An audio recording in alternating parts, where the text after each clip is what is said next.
Cara, já vou começar assim já. Episódios 5 e 6 de Demolidor Renascido ou Born Again. Que episódios bons, hein? Nossa senhora, que episódios bons. Tanto o episódio mais fillerzão, com aspas, eu não acho que é filler, mas que sai um pouco da história, que é o episódio 5, quanto o episódio 6, que já anda muito com a trama, porque tá faltando apenas 3 episódios pra terminar a temporada, e já sabemos que tem uma segunda temporada confirmada, então, mano, tem muita coisa pra gente comentar. Saíram 2 episódios juntos. Foi até um pouco difícil de assistir, porque eu nem sabia que eu assisti 2 episódios juntos. Quando eu vi lá, falei, mano, não acabou aqui, tem mais um. Mas eu entendo eles terem colocado isso em dupla. Mas fica atento que esse vídeo aqui tem spoilers, tá bom? Vamos comentar tintim por tintim, com detalhes. Então, se você não assistiu os episódios 5 e 6 de Demolidor Renascido, vai lá assistir, depois você volta, fechou? Não quero estragar sua experiência em hipótese alguma nesses 2 episódios muito divertidos. Um episódio um pouco mais do dia a dia, que eu discordo que seja filler, e outro episódio que anda com a trama, onde comentamos no vídeo passado, né? Inclusive vou criar uma playlist das nossas reviews aqui de Demolidor Renascido. Você pode assistir tudo em ordem bonitinho, tá? Mas na review passada nós comentamos sobre como a trama do Matt Murdock e a trama do Fisk tava caminhando para eles tentarem muito se conter dessa natureza, dessa raiva que eles têm naturalmente em si. Claro que bem direcionada ali nos 2 casos, bem direcionada assim, tipo, eles direcionam bem, não que eles fazem é de boa, tá? Então, esse episódio mostra essa libertação, o episódio 6 no caso. Já o episódio 5, eu acho que ele contribui para o todo da série, porque uma coisa que eu tô percebendo que Demolidor Renascido tá fazendo, coisa que a série da Netflix não fazia bem, e isso a gente tem que dar o braço a torcer, é estabelecer Nova York, principalmente Hell's Kitchen no caso, mas Nova York, a cidade, porque o Fisk é prefeito da cidade inteira, mas manter a cidade como algo vivo, algo que respira, algo que interage. Então, por exemplo, quando o Demolidor vai lá e luta contra alguém, ele está lutando em Nova York e tal, mas ele está lutando em Nova York, certo? Ele está nesse lugar. Só que o que a série tá mostrando pra gente, no caso dos 2, por exemplo, o Fisk, ele é prefeito, então ele cuida daquilo ali, ele cuida dos policiais lá, ele inclusive agora incorpora os policiais pra ele tem que cuidar de todas essas questões e discurso e evento beneficente, lidar com os verdadeiros poderosos da cidade, é uma coisa mais ampla. Já para com o Demolidor, e aí que entra, eu acho, o episódio do assalto ao banco e depois a aparição do Muse, é aquele negócio onde ele vai sair um pouco mais dessa questão de só ir contra o sistema, porque a gente tava falando muito que o Matt Murdock, ele parou de ser Demolidor e ele tava fielmente, assim, fortemente acreditando que o sistema judiciário, que o sistema ia funcionar e que tudo ia rolar bem por causa disso, tal, beleza. Mas agora, eu acho que com o assalto ao banco, principalmente, mostra pra ele que não é só essa coisa do sistema, mas como a cidade, e aí por consequência o sistema, está meio quebrada e precisa, ou no caso ele acha que precisa que ele tome alguma atitude. Então, por exemplo, o cara rouba o banco. Beleza, é uma coisa meio tradicional do super-herói, qualquer gibi de super-herói tem isso. Mas o cara rouba o banco e ele está pegando um diamante para o Luca. Luca é o cara que tá lá lutando contra o Rei do Crime lá naquele processo das docas. Que inclusive tá tentando pegar o lugar do Rei do Crime, essa parte é meio confusa, mas ele tá ali se colocando como um gangster proeminente, entende? Então, tipo, o problema é meio que o mesmo dos 2 lugares. E pra mim tava faltando um episódio só do Demolidor. Gosto muito do Rei do Crime, pra mim é o melhor núcleo ainda da série, mas tava faltando um episódio de o Matt Murdock que vai brilhar sozinho, sem aquele bando de coadjuvantes dele que são horríveis. É só ele contra os bandidos e, mano, já era, sem muita firula. Só que aí, eu acho que eles melhoraram. Olha como um personagem coadjuvante bem escrito, um personagem coadjuvante com carisma, resolve muita coisa. Eu amei a participação do Yusuf Khan, que é o pai da Kamala Khan, lá de Miss Marvel. Eu vi muita gente questionando por que ligar com Miss Marvel, por que fazer essa ligação aqui. Cara, vamos lembrar, se você assistiu a série da Miss Marvel, é que por mais que eles mandem a Miss Marvel pro espaço lá no Capitã Marvel e tal, nas Marvels no caso, a Miss Marvel, lá em Jersey City,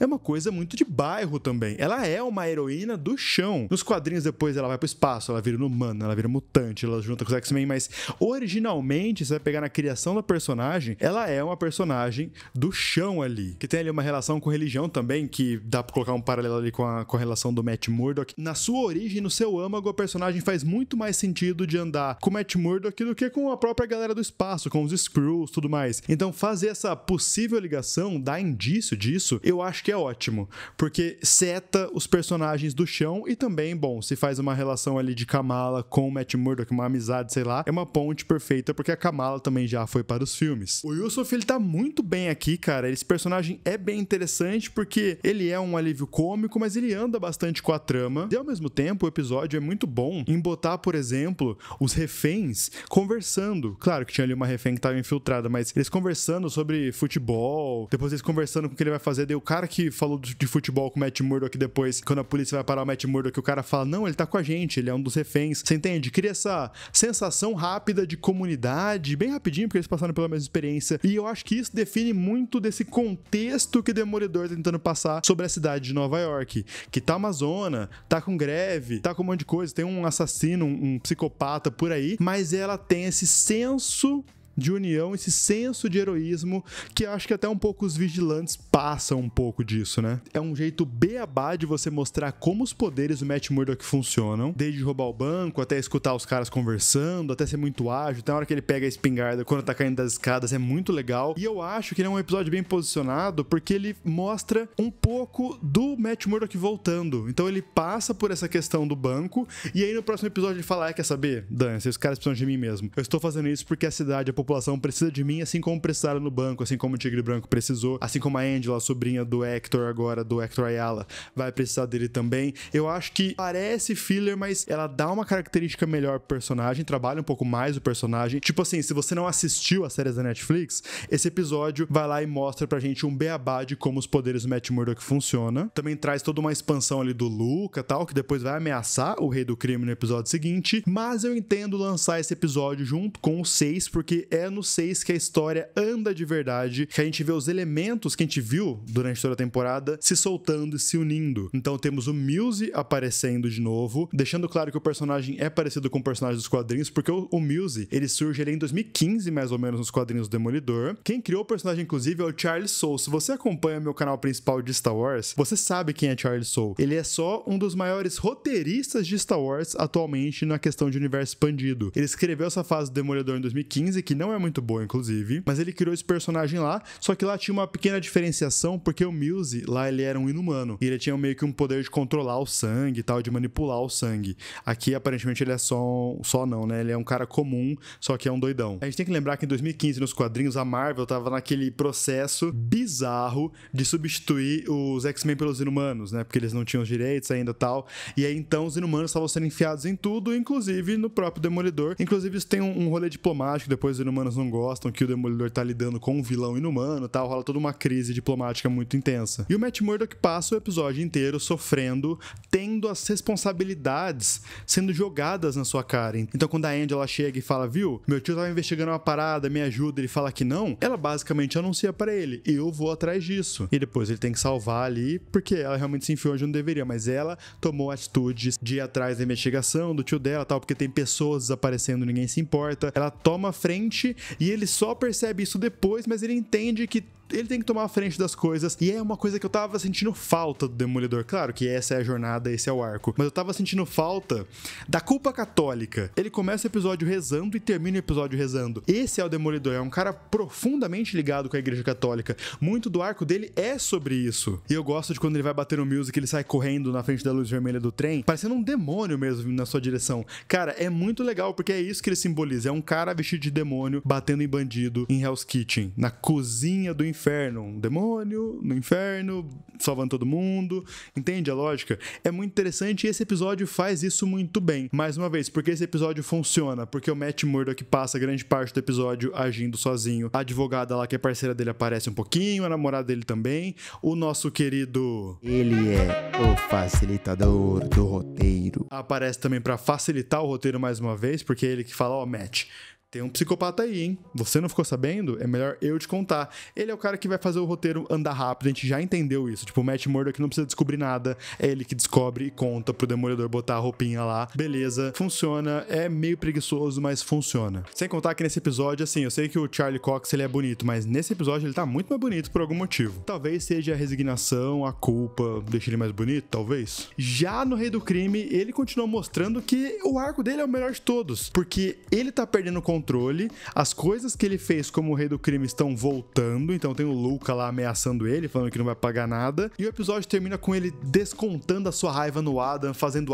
o Adam avançar contra ele usando um machado. E esse episódio especificamente ele é muito bem dirigido. Eles estão fazendo, claro, desde o começo da temporada, esse paralelo entre o Rei do Crime e o Demolidor, mostrando que eles são muito parecidos, que eles estão passando por uma situação parecida, até fazendo jogadinhas de cena, mas nesse episódio tem as melhores jogadinhas de cenas de todas. Tipo assim, o Rei do Crime vai lá e bate a cabeça num cara, troca já pro Matt Murdock fazendo a mesma coisa. O Demolidor dá um gritão quando ele tá lutando contra o Mills, lá apanhando, ele dá um berrão, soltando todo aquele demônio interior dele. O Rei do Crime depois grita contra o Adam, gritando mine, ela é minha, batendo no Adam. Essa fera enjaulada dos dois lados saindo ao mesmo tempo. Isso pra mim é o fino do fino. Que delícia assistir isso na televisão, cara, mostrando mais uma vez que existem boas ideias e boa direção e boa escrita no caso do super-herói para a televisão. Bom, é aquilo que chutamos, né? O Rei do Crime vai de fato usar o Muse, que tem essa adoração pelos super-heróis e pinta os murais de super-heróis usando tinta de sangue. Ele vai usar isso pra criar a força-tarefa anti-vigilantes.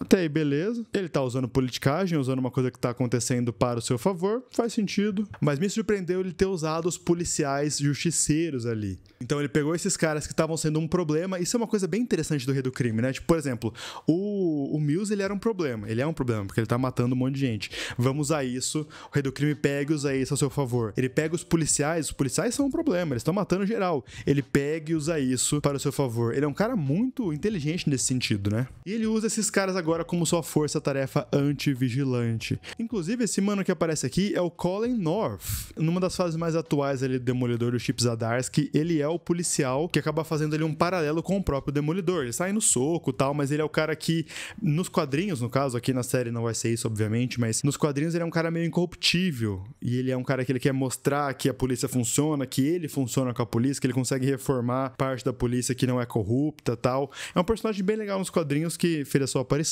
E falando em aparição, cara, além da menção a Kamala Khan, menção a um possível campeões ali, porque o pai da Kamala fala que ela tá na Califórnia com os amigos, um possível campeões aí, Novos Vingadores. Temos também a aparição dupla, a aparição do mesmo personagem, que é o Espadachim. Lembra lá da série do Gavião Arqueiro, que inclusive o Rei do Crime tá lá, que era gangster, ricão, super lutadorzinho lá do bigodão, que era ali o padrasto da Kate Bishop? Então ele aparece aqui e é ele que dá o ultimato pro Rei do Crime. Fala, mano, a galera aqui, quem tem o dinheiro é quem manda de verdade, você tem que abaixar a sua bolinha. E é legal mostrar isso, né? Que tem outros gangsters, que não são só os gangsters tipo o Luca, bandidão, tem os gangsters da Elite batendo de frente com ele também. Ele tá sendo atacado por todos os lados. É muito interessante. O Rei do Crime realmente é o melhor arco. Kamala com os amigos na Califórnia, tal, uma possível menção ao grupo juvenil de super-heróis. E temos agora a Angela indo em direção ao Mills, indo em direção ao perigo. Tudo bem que ela precisou ser salva, mas, mano, essa mina vai pegar o colar do tio dela e vai virar a nova Tigresa Branca. Com certeza. Quer dizer, pelo menos eu tô chutando. O que vocês acham? Comenta aí embaixo. Eu não gostei do episódio passado tanto assim, achei legalzinho, mas esses dois eu acho que eles são irretocáveis naquilo que eles se propõem. Um episódio mais quadrinhos, mais focados no super-herói, e depois um episódio que mostra essa dualidade e esse terceiro agente que é o Mills, e a trama ficando mais redondinha com os policiais, com o Mills e tudo isso se fechando. Sem contar também a psicóloga. Mano, o Matt Murdock tá muito ferrado. A psicóloga namorada dele quer fazer um livro sobre vigilantes. Pô, cara.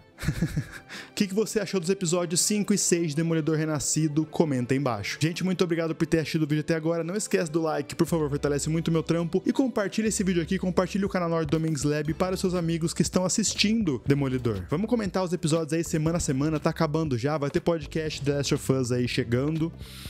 Maybe, talvez, não posso cravar nada, vou deixar no ar, vai. Então se puder compartilhar o canal me ajuda muito, fechou? Muito obrigado por ter me ouvido até agora, me segue nas minhas redes sociais, vou deixar aqui na tela, valeu, falou, até o próximo vídeo, tchau!